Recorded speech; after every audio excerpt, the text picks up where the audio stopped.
Voilà, donc on se retrouve sur le chemin du cours de défense contre les forces du mal.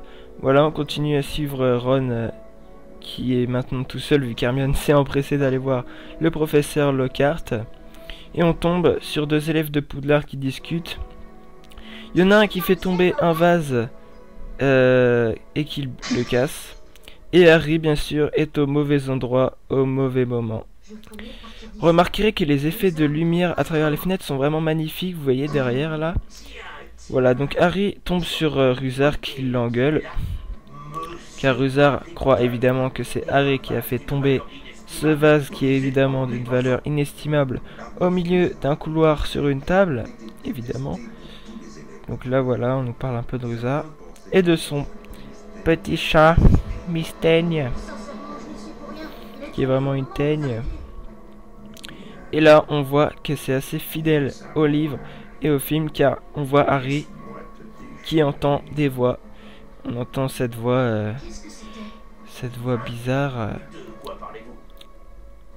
qui menace Harry, qui dit qu'il va le déchirer, de venir à lui, enfin voilà, chelou.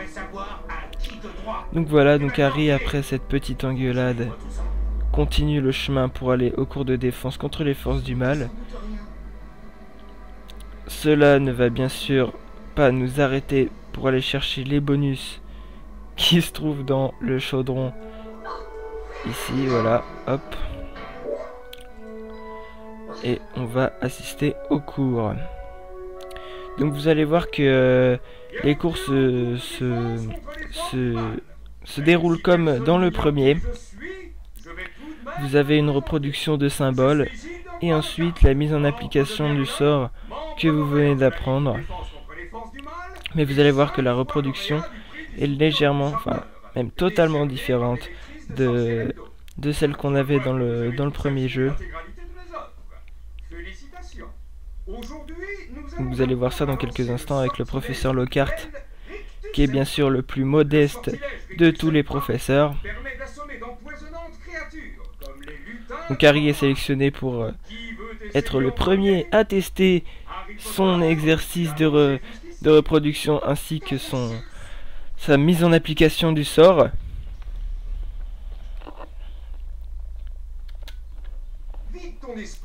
Voilà, donc la baguette se déplace tout le long du symbole, toute seule.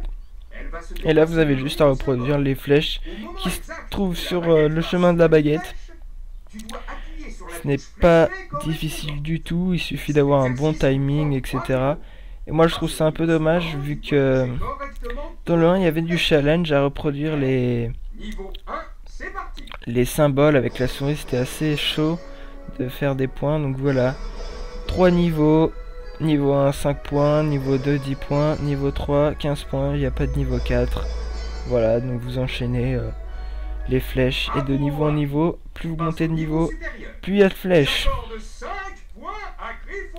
C'est pas difficile. Mais bon, une petite erreur d'inattention et ça, vous devez recommencer, voilà, comme dans le 1. Voilà, vous voyez, rien de bien méchant, hop, hop, hop, hop, hop. Bravo Harry, tu passes au niveau supérieur. 10 points, hop, c'est facile. Voilà, alors, les nouveaux trucs pour les mises en pratique du sort, vous allez voir ça tout de suite.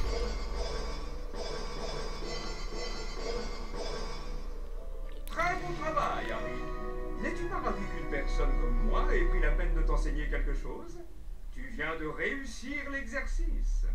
J'accorde 15 voilà, donc quand vous faites l'exercice, vous commencez. Déjà, vous avez un temps imparti pour cet exercice, mais bon, vu le temps qu'on vous donne, ça sert un peu à rien, mais bon, ça rajoute un petit challenge à ce genre d'épreuve. Vous allez voir les nouveautés quand Harry entrera dans la salle. Voilà, maintenant, voilà. Donc là vous voyez qu'il y a une petite cinématique d'intro. La nouveauté, vous devez trouver l'ultime étoile qui est à l'ultime fin de l'ultime exercice. Voilà. Donc quand vous récupérez cette ultime étoile, vous finissez l'exercice. Il y a des étoiles dispersées un peu partout dans l'exercice, avec des passages secrets, etc. Quand vous récupérez des étoiles, vous récupérez du temps en plus pour faire les exercices, enfin l'exercice.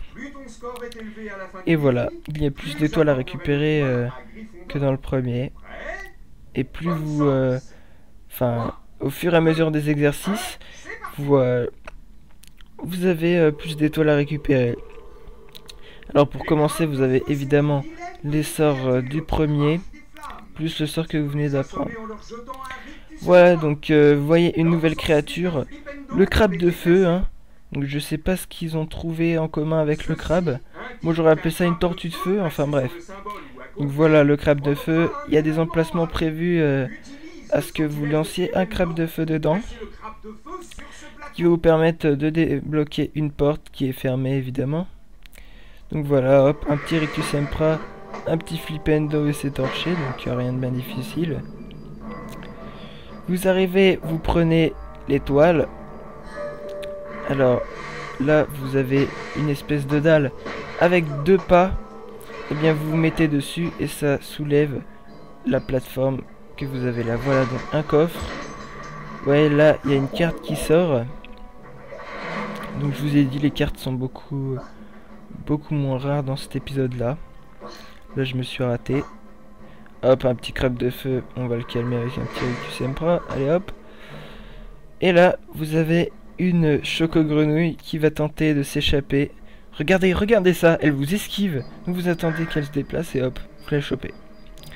Voilà, donc voilà, alors les escargots orange géants, comme l'a dit notre cher professeur Gilderoy Lockhart, sont présents dans le premier épisode.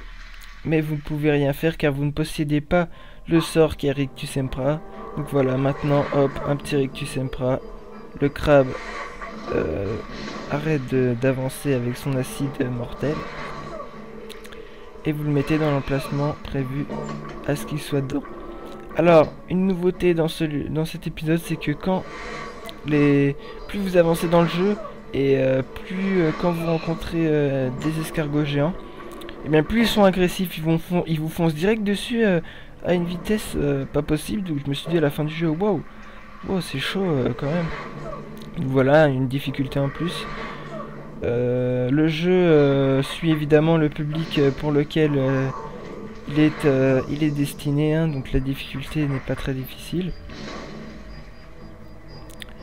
Voilà, donc vous avez également des bonus à débloquer dans le niveau. Et ce qui est bien, c'est que vous pouvez refaire les exercices de sort comme ça pour débloquer les bonus que vous avez peut-être oubliés. Voilà, donc vous voyez, vous mettez les crabes de feu dans les emplacements prévus. Voilà, hop, plus qu'un. Et vous allez voir apparaître une plateforme avec lequel est un coffre. Se trouve un coffre. Donc voilà, vous grimpez hop à la première étoile, vous la récupérez. Vous avez du temps en plus. 200 secondes en plus exactement. Donc voilà, vous récupérez hop une petite carte. Alors voilà, dans ce genre de passage, vous êtes obligé de sauter manuellement, le saut automatique ne marche pas. Voilà, donc c'est rien de bien dérangeant pour un petit saut. Voilà, donc il y a également dans le décor d'autres escargots que vous pouvez assommer et lancer dans les emplacements comme ici. Ça vous donnera des dragées, mais bon, si vous avez vraiment envie d'avoir des dragées, vous faites ça. Si vous en foutez, vous continuez votre chemin pour continuer l'exercice. Donc là, retour des petites créatures déjà présentes dans le premier épisode, les gnomes. Alors les gnomes, cette fois-ci, vous les assommez avec un flipendo comme dans le 1, sauf qu'ils peuvent se relever. Au bout d'un moment, ils se relèvent comme ça. Donc il y a plusieurs créatures similaires dans le jeu. Et donc, eh bien, vous les prenez et vous les lancez dans l'emplacement que vous voyez ici. Et ça va vous donner des dragées surprises de Barley Crusher. Et donc, voilà. Donc, toujours assez facile. Hop, un petit flipendo, il se calme le gnome. Il vous prend des dragées comme dans le premier. Vous avez juste à passer dessus et vous le lancez à l'aide du bouton gauche de la souris. Et voilà, hop, quelques dragées. Voilà, donc je passe l'exercice car c'est du déjà vu. Et vous récupérez l'ultime étoile, ce qui vous fait un nouveau score, un nouveau record personnel que vous pourrez battre en rejoignant ce défi. Voilà, donc là on va passer à une nouveauté encore du jeu. La nouveauté, c'est que en fonction des points que vous récoltez pour votre maison, vous avez le droit ou pas d'accéder à une salle remplie de récompenses. Certaines bien sûr sont inaccessibles car vous n'avez pas tout de suite tous les sorts. Donc voilà, cette jeune fille va vous montrer le chemin pour aller voir la cérémonie. Nous voilà, un petit chemin, hop. Vous voyez Dumbledore avec plusieurs élèves qui vous expliquent le système. Donc la maison qui a le plus de points, eh bien un élève de cette maison a le privilège d'aller dans cette salle de récompense.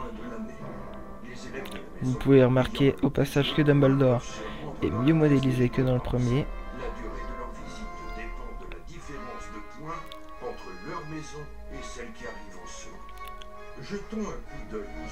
Voilà, donc Gryffondor, évidemment, remporte cette petite cérémonie et donc arrive à avoir le privilège d'accéder à cette salle, enfin cette zone remplie de dragées surprises de Bertie Crochu ainsi que diverses récompenses, excusez-moi. Donc voilà, vous récupérez les dragées, vous avez un temps imparti évidemment, sinon ce serait trop beau. Vous voyez cette espèce d'ectoplasme là, et eh bien vous pourrez l'enlever grâce à un sort que vous apprenez plus tard dans l'année. Et voilà, vous récupérez les dragées, plusieurs salles sont scellées car vous ne pouvez pas y accéder.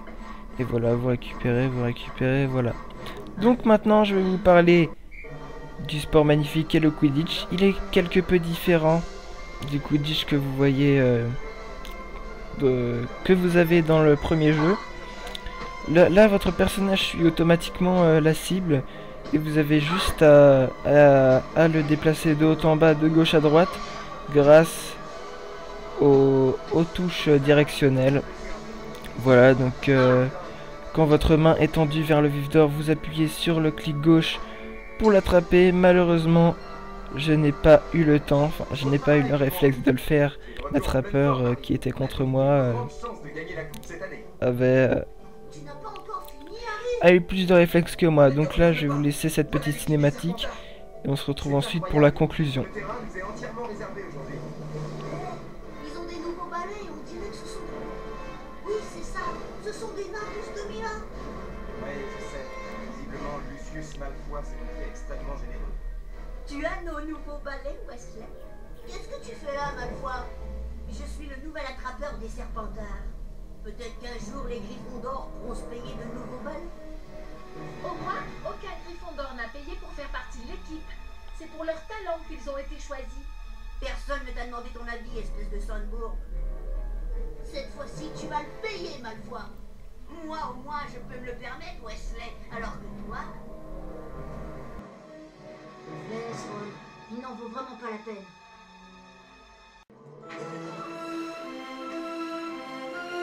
En conclusion, Harry Potter et la Chambre des Secrets est dans la lignée de son prédécesseur. Il apporte vraiment un plus au premier, avec des améliorations graphiques, des améliorations du gameplay, et toujours avec les magnifiques musiques de Jeremy Soule. Les nouveautés font de lui un épisode digne du prédécesseur, avec des personnages mieux modélisés et des animations mieux faites. Les nouveaux sorts sont géniaux, les créatures sont plus nombreuses que dans le premier, et la durée de vie est identique au premier, ainsi que le respect de l'histoire. Le jeu suit bien le scénario. Voilà, donc j'accorde donc à ce jeu un 15,5 sur 20